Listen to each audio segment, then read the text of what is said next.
Well, the ANC is expected to brief the media at 10 o'clock this morning on Duarte's passing. Let's get some reaction, though, from Professor Susan Booysen, Director of Research at the Mapungubwe Institute for Strategic Reflection. Thank you so much, Prof, for your time this morning. It's not some good news that South Africans get to wake up to, especially somebody who is so indelible in the country as well as in governing politics in the country, being one such a DSG there. Her history being completely, indelled in also the work that she did with the late head of state, Nelson Mandela, having worked in his office as even a personal assistant or executive assistant in that matter. Your reflections this morning.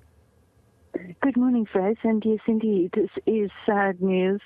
This is a person who I'm sure will be sorely missed, has already since late last year been sorely missed by the ANC organization operationally, as you've noted, one of the 6 people on the ANC's national and the core official group of the ANC, and the only woman there and consistent presence there since 2012. When, of course, she rose to power in Mangaung, that position of power, Deputy Secretary General in Mangaung, alongside a very controversial campaign by former President Jacob Zuma.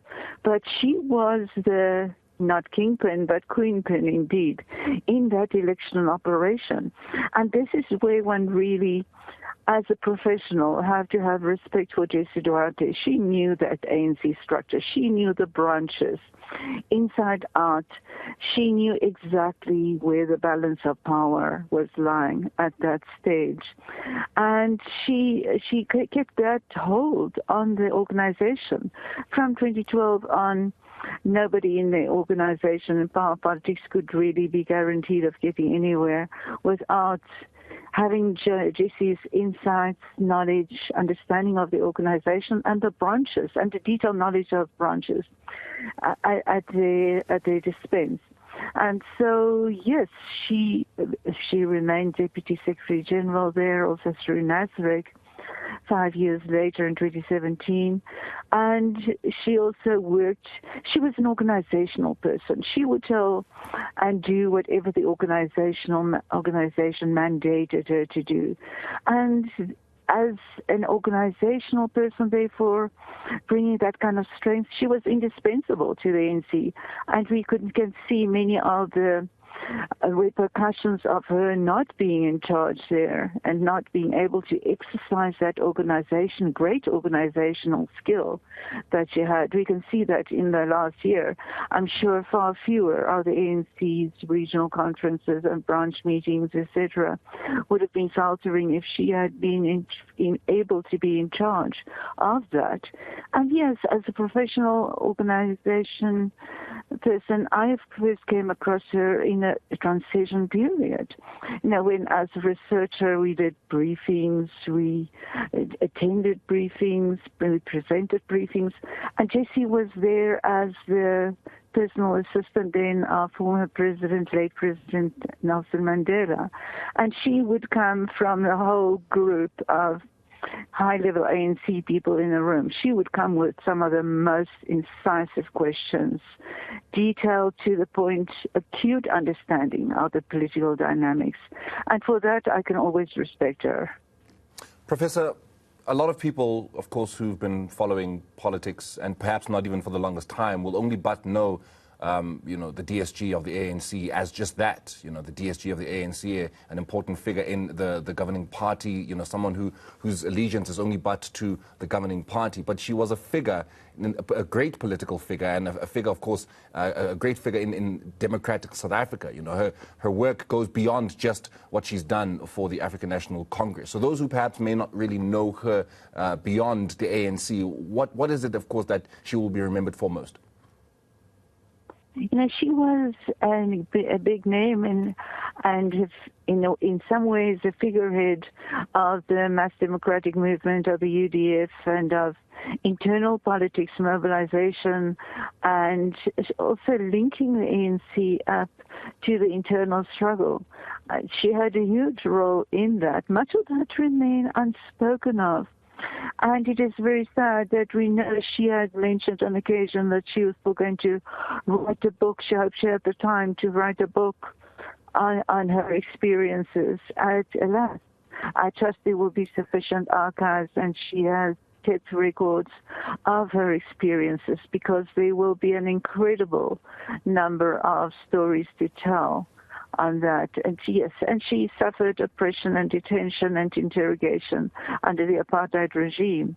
So she was very much part of the longer-term struggle until she rose in 2012 to more of the prominent organizational positions. Yeah, Prof, I mean, when we're speaking even about, the life that she led, one such a life includes advocating for women in leadership as well. You cannot separate her from even how it began. I mean, I believe that she was also recruited in 1979 by Mayor Albertina Sisulu to establish these women-led organizations throughout the country. And I believe that even by 1981, for example, the ANC Women's League had 9 functioning women structures, right? And as being part of that organization, you can see how she rose within the ranks, but also staying true to advocating for women to even have the piece of the pie when it comes to political power. Yes, she was very impressive in her consistency in advocating feminist cause. And that is another reason for great respect. Even if she herself did not rise to that very top in the ANC, being in that very significant top 6 position, meant she was also living by example, and she paved the way in many ways.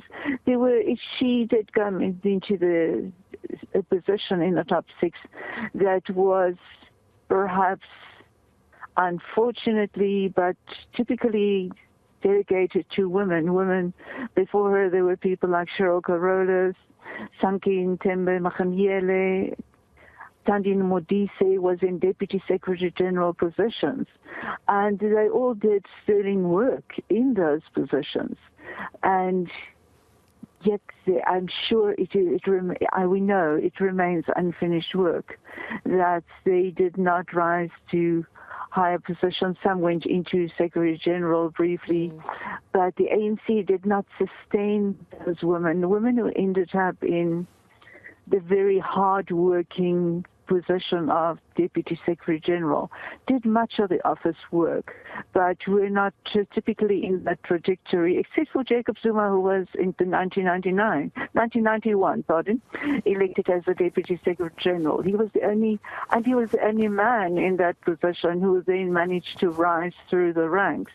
And that means there is a lot of organizational dynamics preparing a route for systematic rise of women in this ranks that the ANC will have to do.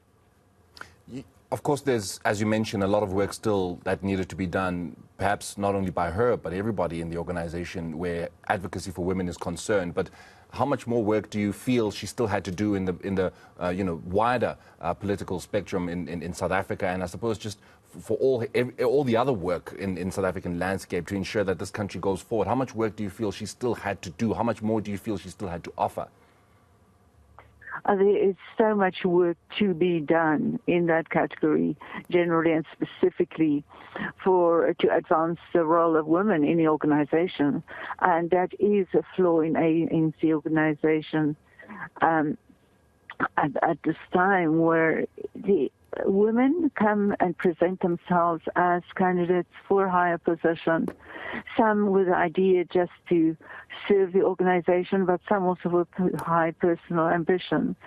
But irrespective of which category it is in, there is a lack of organizational culture to assist women, not as cases of charity, but to help them get their rightful place in an age of continuous patriarchy, to help them rise through the organizations, to help them build the systematic traction in ANC ranks that will ensure that they will rise to top positions, because that so far has been the drawback for women in the organization, that they come in but they do not have the opportunities to establish themselves in the organization for whatever dynamics those are. Yeah. It perhaps provides the African National Congress with a moment of reflection regarding the role and the significant role that women play within the African National Congress. And speaking about that significant role, in 1994, during Gauteng's first government, she was then elected as the MEC of Safety and Security, which is a very significant portfolio in being able to ensure, especially during a time where transition, as well as the balance of power and the dynamics involved in the balance of power are concerned. So she had to then take up that portfolio of MEC of Safety and Security in quite a contentious time in the South African discourse. And having to reflect on this one from the 1994, within this 28 years as well, and her growth within the African National Congress and being able to mandate for the growth of the country. How do you think she fared? How do you think she contributed to it? Because on one side, it's the organization's work, and on the other side, also, it's country duty. Yes, her longevity in the organization and the fact that she remained in the public sector, where she started in Gauteng government and advanced not in national government but into the ANC organizationally at national level, says a lot for her stamina, her determination, and her ability to cope with very high demand jobs. She's also had a few incidences of controversy in her professional life, also when she was in Gauteng government. But in the overall scheme of things, those were still relatively minor. But she showed, and that is great to be respected greatly, that determination, that grit to be the fighter and to stay on course in different positions through different deployments. And I think that showed strength of character. Also the person who, as analysts, often attending ANC briefings in a time that she was in charge, she was the extremely loyal organizational person. To a fault, she could defend and explain any position that's needed, that was being questioned. Now, obviously not always to everybody's satisfaction, but without fail to ANC satisfaction, with the fact that she had had a finger on the pulse, facts at hand, and she was always relied on by the ANC very much in that position. Professor, she, of course, was a very senior member of the ANC, someone who was part of, policy at the ANC, someone who was very influential in the ANC, but she was also someone that always was one of those that held the party accountable every time, things happened that should not have been happening in the party.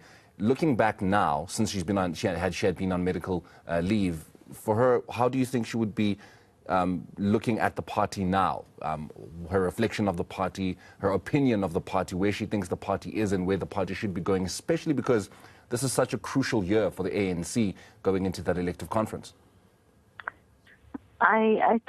Personally, I didn't imagine that it would be with a sense of exasperation as to how many of the detailed organizational things have not been going well in ANC recently. And here I refer again to branch organizations, to regional, to provincial even, and to those conferences that are taking place that are sometimes contested in ways that could have been avoided had better organizational acumen been available in those positions. And that is where Jessie Duarte had that unique hold on the organization. And I think she would look on in exasperation, but then on the other hand, one has to say that she would also have known the origins and the intractability of these battles, factional battles and mini-factional battles, intra-factional battles, etc., that are unfolding in the ANC. She was there at the genesis. She saw how these things were happening, and Yes, she had this kind of retrospective view on it. She would not be surprised. But she would be, if she could have been, she would no doubt have been at that helm of the Secretary General's office and would have been taking charge and would have been working for whichever political principle, because she worked for political principles. She did not, in any other times that I had conversations with her, more interviews, she did not say or indicate that she was aspiring to higher positions than Secretary General. So she was that organizational servant, and she worked for the political principles. Yeah. Joel, just to interject there, I'm sure she definitely could be seen as the political or the organization's backbone, as it were. We're going to have to leave it there, Prof, this morning. But thank you very much for your reflections on the life there of ANC's DSG, Jessie Duarte. We're going to continue with these reflections. In fact, ANC officials have started making their way to the home of the late Deputy Secretary General, Jessie Duarte. Now, of course, she did pass away in the early hours of this morning. Our reporter,